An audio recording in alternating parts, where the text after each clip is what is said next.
Olá, gente, Shalom para todos. O vídeo de hoje é sobre a palavra Torá. Torá, ela pode ser muitas coisas. Pode ser os 5 primeiros livros da Bíblia, pode ser uma lei específica e no seu sentido mais profundo, ela pode ser algo que a gente vai tratar nesse vídeo aqui. Então você se inscreva, deixa já o seu like e nos ajuda a crescer nesse canal, tá ok? É muito raso do que de fato essa palavra quer dizer para a gente dentro do seu contexto semântico do que ela vai ser inserida dentro dos povos semitas e principalmente os hebreus.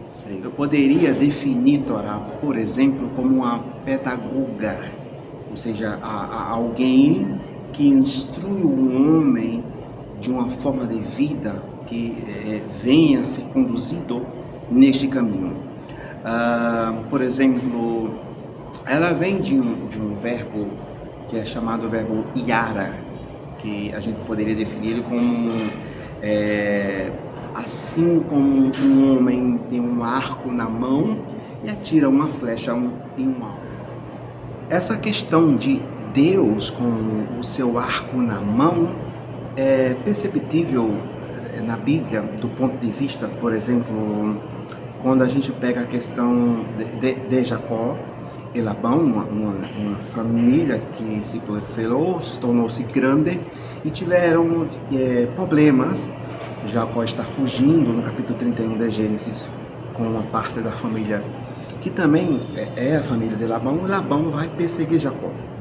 No final das contas, no final do capítulo 31, esses dois vão fazer as pazes, e sobre essas pazes que vão fazer, diz o seguinte, que as famílias vão pegar em pedras.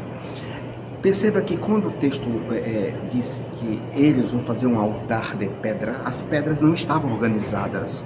As pedras não estavam já todas reunidas no mesmo lugar para que ali fosse feito um sacrifício e eles fizessem um pacto em si. Não, todos pegaram pedras e trouxeram e amontoaram as pedras. E o verbo que aparece ali, que é o verbo yara, justamente para descrever esse montão de pedras, perceba que as pedras vêm de várias direções diferentes, mas tem um alvo.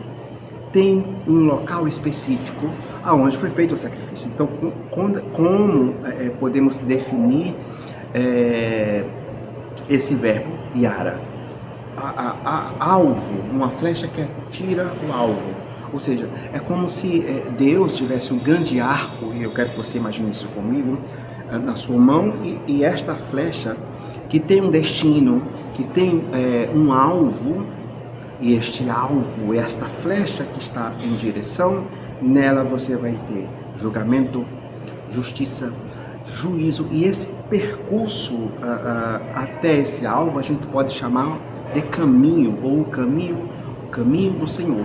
Nesse caminho que é chamado de forma de vida, quando você pega, por exemplo, o caso de Abraão, quando diz que ele primeiramente ouviu a voz de Deus, depois diz que ele foi justo porque observou fazendo justiça, julgamento com os outros, os comandos de Deus, ou seja, os mandamentos e as suas leis. Mas calma aí, não, a lei de Moisés vem muito após Abraão, a lei escrita, mas lá você já percebe que a primeira vez aparece a palavra Torá.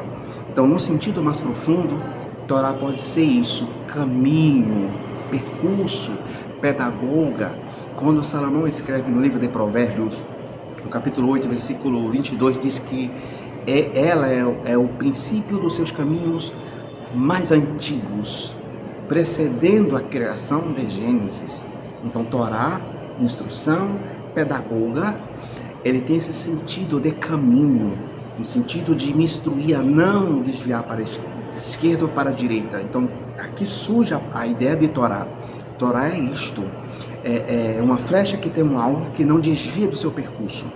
Por isso que diz que alguém que trilha esse caminho e segue este alvo, dificilmente ele errará o percurso. Porque ela vai fazer com que você volte, uma vez que você der ouvido a ela. Por isso que ela dá o nome de pedagoga, aquela que me instrui. Quando eu disse, por exemplo, no caso de Jacó e Labão, as pedras vieram de várias partes diferentes para aquele mesmo local, mas elas têm um alvo. Então, esse alvo ele não pode ser desviado do seu percurso. Isto é Torá. Torá é isto, é um caminho, um percurso que não tem subterfúgios, não entorta, é reto, é um caminho reto. Então, desse ponto de vista, Torá pode englobar o Pentateuco, porque nelas contém instruções, pode englobar uma lei específica e um caminho ao qual o justo trilha sobre esse caminho.